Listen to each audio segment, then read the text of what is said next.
चाहते हैं कि वो टाइम आए जहाँ हम सब जा सकें। हाँ, ऑफ कोर्स मन करता है। आपको मन नहीं करेगा अपने देश में वापस जाने में? आप सोचो, अगर आप कहीं बाहर देश में, कहीं देश में हो और आप अपने इंडिया में वापस नहीं जा सकते हो, क्या फीलिंग है? ऑफ कोर्स हमें जाना है, ऑफ कोर्स हमें अपने फ्री कंट्री में जाना है, जहाँ ऑपरेशन नहीं है, जहाँ इन्फ्लेशन 50% ईयरली नहीं है, जहाँ सारे लेक्स ड्राई नहीं हुए हैं, जहाँ इलेक्ट्रिसिटी 8-9 घंटे के लिए बंद होता है ताकि ये रेजीम बिटकॉइन माइन कर सके, ताकि ये रेजीम पैसे कमा सके, पर अपने लोगों के इलेक्ट्रिसिटी बंद रखते हैं। जहाँ इंटरनेट का सेंसरशिप नहीं है कि अगर आपको इंस्टाग्राम पे जाना है आपको वीपीएन चाहिए, जहाँ यूट्यूब एग्जिस्ट नहीं करता है, जहाँ लोग अंडे खरीदने के लिए लोन लेते हैं बैंक से क्योंकि आपका करेंसी 0 हो गया है। ये अभी मोरालिटी पुलिस और हिजाब के बारे में नहीं है। This is about survival. लोगों के पास पैसे नहीं है खाना खाने के लिए। ये कोई छोटी सी बात नहीं है। The whole country has crumbled and collapsed, पर ये लोग फिर भी नहीं जा रहे हैं, फिर भी सबको गोली मार देते हैं सीधा रोड्स में। मैं पोस्ट करती हूँ बहुत कुछ, पर कुछ चीजें जो मैं पोस्ट ही नहीं कर सकती हूँ क्योंकि इंस्टाग्राम उसको ब्लॉक करता है, because it is so terrible to look at. और लोगों को ये सब देखना भी नहीं है, उनको डांस देखना है, उनको हैप्पी रील्स देखना है, जो मैं समझ सकती हूँ, जो वैसा होना चाहिए लाइफ में। सब अच्छा होना चाहिए, सब पॉजिटिव होना चाहिए, ये सब नहीं होना चाहिए। पर हम लोग इरानियन लोग बाकी लोगों को, दुनिया को कैसे बोले कि हमें हेल्प की जरूरत है, क्योंकि जब भी हम बोलते हैं कि हमें ये रजीम को नहीं चाहिए, वो हमको गोली मार देते हैं। और कैसे बताएं? ये पहली बार नहीं है जब लोग प्रोटेस्ट करने गए हैं। इतने सारे डिफरेंट ईयर्स, अलग अलग millions of protesters have been on the roads, और हर बार वो लोग गोली मारते हैं। आपके दोस्त भी प्रोटेस्ट करने जी हाँ, थे? हाँ, मेरे दोस्त भी जाते हैं। और मैं तो बहुत लकी हूँ कि my family is safe and my family, but there are so many in the 2022 Mahsa Amini protest. The son of one of the families of my friends died. She lives in LA. He died. And we saw the videos of how they were killing them. These are all our brothers and sisters who are being killed by the regime. पर उसके बारे में कोई कुछ भी post नहीं करता है, उसके बारे में कोई कुछ नहीं बोलता है। 50,000 dead. More than 200 children have died in January. पर उसके बारे में किसी ने कुछ नहीं बोला। पर जब भी सुनने में आया कि ये स्कूल अटैक हो गया वॉर की वजह से, तब सबने बच्चों के बारे में बात किया। पर जो बच्चे जनवरी में मर गए, जो बच्चे 2022 में महसा अमीनी के दौरान पे मर गए, कियान पीर फलक, उसका नाम कियान पीर फलक है, वो 9 years old था। सारे इरानियंस उसको जानते हैं। वो फेमस हो गया इसकी वजह से, क्योंकि उसको रोड पे मारा और उसके पेरेंट्स इतना स्कैर्ड थे क्योंकि उनको पता है कि रेजीम डेड बॉडीज को लेके जाता है और वापस नहीं देता है, कि उसको, और वीडियोस हैं उसके, उसको घर लेके आए, उसको एक बैग में रखा है और आइस जो फ्रीजर में थे उसके पास रखा है,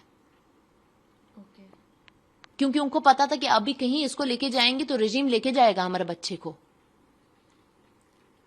आप इसके बारे में सोचो। अच्छा, पेरेंट्स ने उसकी बॉडी, हाँ, उसने बॉडी में, उसके बॉडी बैग, कोई बॉडी बैग लेके आइस रखा है ताकि वो बॉडी फ्रेश रहे जब तक वो कुछ कर सके।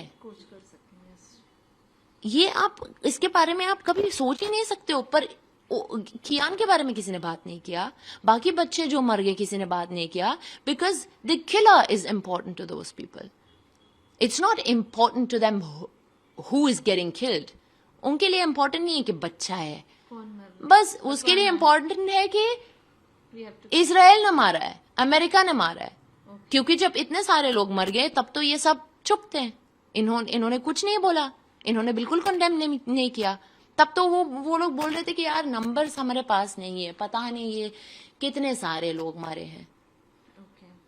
पर अभी नंबर एकदम सही मिल रहा है। हाँ, ईरान के सुप्रीम लीडर खमेनेई की मौत पर यहाँ पे इंडिया से लेकर और वर्ल्ड वाइड जो है प्रोटेस्ट किया जा रहा है, दुख जताया जा रहा है। ऐसे लोग जो बाहर निकल रहे हैं खुद के यहाँ के पीएम की फोटो लेकर, लेकिन कभी उन्होंने इस तरह का नहीं किया, लेकिन टेररिस्ट की एक पोस्टर लेकर इस तरह से दुखी हो रहे हैं, वहां के लिए प्रोटेस्ट कर रहे हैं। कैसे देखती हैं आप ऐसी चीजों को? It's very sad.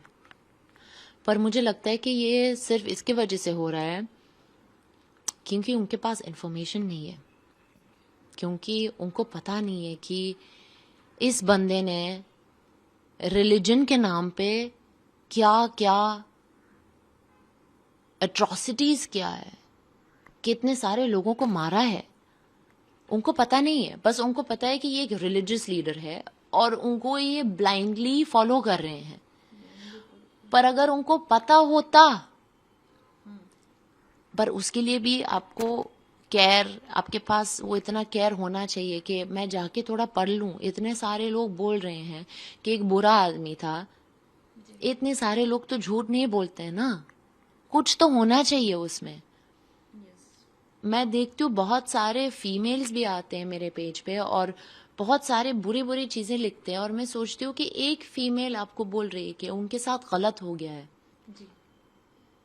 आप वो छोड़ के इनको फॉलो करते हो जो आप जानते नहीं हो, जो आपको कभी लीड नहीं किया है, यस। जिनके लीडरशिप में आप कभी, आपको किसी ने फोर्स नहीं किया था नहीं। कि उनके लीडरशिप में रहना। आपने कभी ईरान में रहा नहीं है, आप एक देश में रहते हो जहां आपको सब कुछ मिलता है जो इरानियन वुमेन्स को नहीं मिलता है। अभी वही लड़की जो ये सब लिखता है, अगर वो ईरान में जाए उसको मार देते वहां पे, पर वो बिलीव नहीं करते हैं। बिलीव नहीं कर रहे हैं। क्यों बिलीव नहीं कर रहे हैं? हम क्यों ये सब बोले? हम वेले थोड़ी हैं। अगर हम खुश होते हैं हमारे लीडरशिप के साथ, हमारे कंट्री के साथ, हमारे रिजीम के साथ, मिलियंस ऑफ पीपल क्यों बोलते कि रिजीम चेंज चाहिए? ये मैं अकेली नहीं हूं ना, उनको पता है कि बहुत सारे लोग हैं कि ये बोल रहे हैं, जी। तो उसमें कुछ होना चाहिए ना। मुझे समझ में नहीं आ रहा है कि लोग क्यों बिलीव नहीं करते हैं जब ये सब लिखा हुआ है, जब ये सब है। आप अभी गूगल कर सकते हो, आजकल जो सब कुछ गूगल और चैट जीपीटी पे मिलता है, इसी जमाने पे आप बिलीव नहीं करते हो, आप गूगल करो, is child marriage allowed in Iran? Yes it is. It is allowed in Yes, child marriage is legal in Iran. And that has been confirmed and written by the supreme leader that child marriage is allowed. And it is also allowed to touch a child that is below 9 years old. It is written, the book exists. I am not saying that. The book exists. You can Google that, you can chat GPT it, you can go find the book. This is not what I believe in. This is what I'm saying exists. And this is what people are living under. And we condemn that. We don't want that. And you should condemn that too. Anybody in the right frame of mind will condemn a leader that says child marriage is okay. Khamenei की जब रजीम थी वहां पर Iran में, उस समय महिलाओं को लेकर क्या कहना चाहेंगे? किस तरह का अत्याचार हो, जैसे आपने रेप का भी जिक्र किया, क्या वो सब होता था उस समय? होता था, अभी भी हो रहा है, अभी तो कोई चेंज नहीं हुआ है अभी तक। अभी भी कंटिन्यू? हाँ, अभी भी कंटिन्यू हो रहा है। Women are not allowed to travel without their husband's permission. Women are not allowed to get a divorce easily if they want to. Women in court don't have the same, how do you say, You don't have this, like when somebody says something, a guy says something, he has more weight than a woman does. Okay. There is There's no equality. There is no equality. And even when it comes to, imagine now, for example, your father has passed away. Okay. There are 2 women in the family and 1 guy. The guy will get more than the girls, Okay. even though they're all the children, the same children of the same guy. This is just, in 2026, how can you stand for something like this? Exactly. I don't understand that. And again, this is not only about women. I want to make sure that everybody knows that our men are suffering too. Our men are ashamed of going home at night because they're not making enough money and they can't feed their families. Our men are fighting for the freedom of Iran. Our men are fighting for the equality of the women in that country. And we are very proud of them. This is not just about women anymore. This is about a whole nation that is suffering and suffocating. आप अभी India में रह रही हैं पिछले कुछ सालों से, इंडियन गवर्नमेंट से कुछ मांग करना चाहेंगे, ईरान को लेकर बेसिकली कुछ कहना चाहेंगे? देखिए, मैं इंडियन गवर्नमेंट को ज़्यादा कुछ नहीं बोल सकती, क्योंकि जो मुझे दिख रहा है ना, ये है कि एक गवर्नमेंट है जो अपने लोगों की बहुत ख्याल रखता है, इंडियन गवर्नमेंट। और ये होना चाहिए. हाँ, Indian government might not support the things that would help free Iranian people. पर जब मैं देखती हूँ कि for the Indian government comes the safety and their own people first, मुझे इस बात की बहुत गर्व है. कि आप इंडिया में रह रही हैं? हाँ. Because your people should be your first priority. पर ईरान में the people are not the regime's first priority.